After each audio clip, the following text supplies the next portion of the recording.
Ever wondered how to navigate the maze of Spanish grammar with ease? Imagine the thrill of understanding and using articles, nouns, pronouns, and adjectives in the Mexican-Spanish dialect. These four elements are like the compass, map, landmarks, and signposts, guiding you through the labyrinth of language.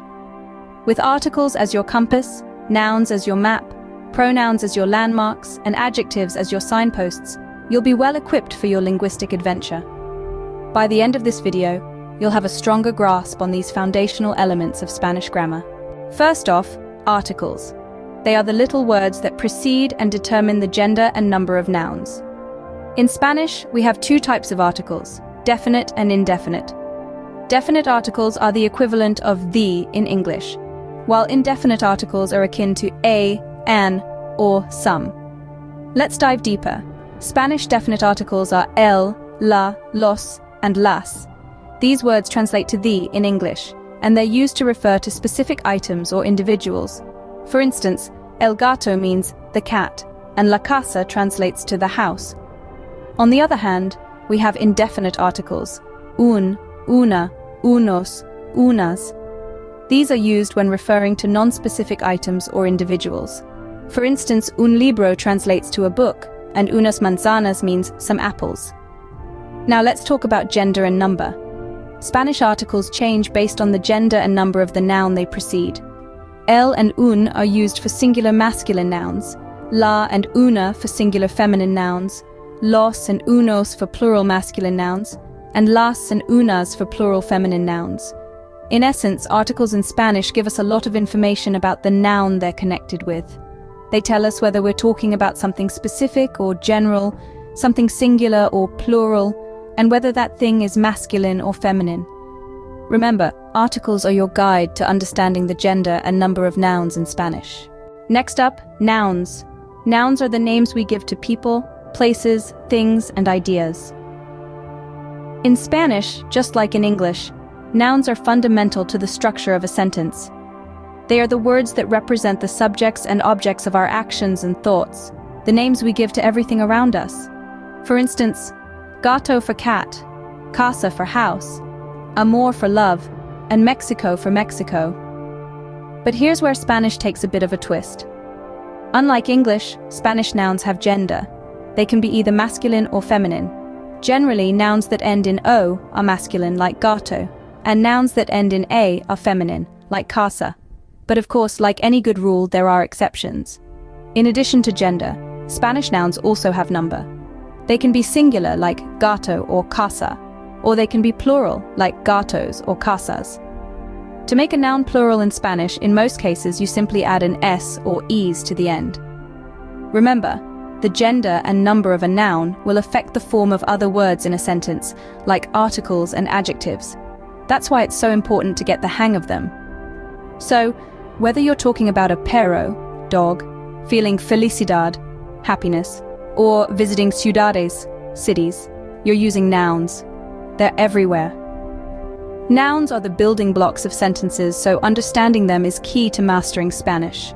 Now on to pronouns. These are the words that replace nouns in a sentence. Imagine you're having a conversation about a friend named Maria. Instead of repeating Maria over and over, we use pronouns to substitute for her name, like she or her. This is precisely the role of pronouns, to step in for nouns and keep our dialogues from sounding like a broken record. In Spanish, pronouns are just as important and slightly more complex. They come in many forms, including personal pronouns, demonstrative pronouns, relative pronouns, and reflexive pronouns, each with its unique usage. Let's start with personal pronouns. These are the ones we use the most, like yo for I, tú for you, and él or ella for he or she. They're the Spanish counterparts for the English personal pronouns. Demonstrative pronouns, on the other hand, help us point to something. They're words like este for this, esa for that, and aquel for that over there. Relative pronouns like que or quien are used to connect two sentences or thoughts together. And lastly, reflexive pronouns are used when the subject and object of the sentence are the same, like me in I wash myself. Pronouns keep our conversations from sounding repetitive, and they help us maintain a smooth flow in our speech. So the next time you chat in Spanish, remember to use these handy sentence substitutes. Finally, we have adjectives. These are the words that describe or modify nouns. But what does that mean? Let's unpack this together. Adjectives are like the paintbrushes of language, adding color, texture, and depth to the nouns they modify. They give us information about size, color, number, and more. For example, in the sentence, "The quick brown fox jumps over the lazy dog," quick, brown, and lazy are adjectives. They tell us more about the fox and the dog, providing us with a more vivid image. Now let's dive into Spanish. Unlike in English, adjectives in Spanish usually come after the noun they modify. For instance, the quick brown fox translates to el zorro rápido y marrón, literally, the fox quick and brown. But there's another crucial aspect to consider: agreement. In Spanish, adjectives must agree in gender and number with the noun they modify. If the noun is feminine, the adjective must be in its feminine form. Similarly, if the noun is plural, the adjective must also be plural. So, the beautiful houses translates to las casas hermosas, not las casas hermoso. Mastering adjectives can be one of the most rewarding parts of learning Spanish. They allow us to express our thoughts more vividly, to paint a picture with our words. Adjectives add flavor to our sentences, and they help us express our thoughts more vividly. So there you have it, a quick guide to Spanish articles, nouns, pronouns, and adjectives. We've journeyed from the defining articles through the landscape of nouns, substituted with pronouns, and added color with adjectives.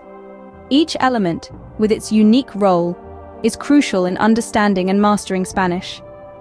Remember, articles set the stage, nouns are the actors, pronouns step in for the actors, and adjectives add the personality. With practice and patience, you'll be navigating Spanish grammar like a pro in no time. Until next time, keep practicing and happy learning. Es un placer tenerte aquí. Nos vemos en la próxima lección. Gracias por ver este video.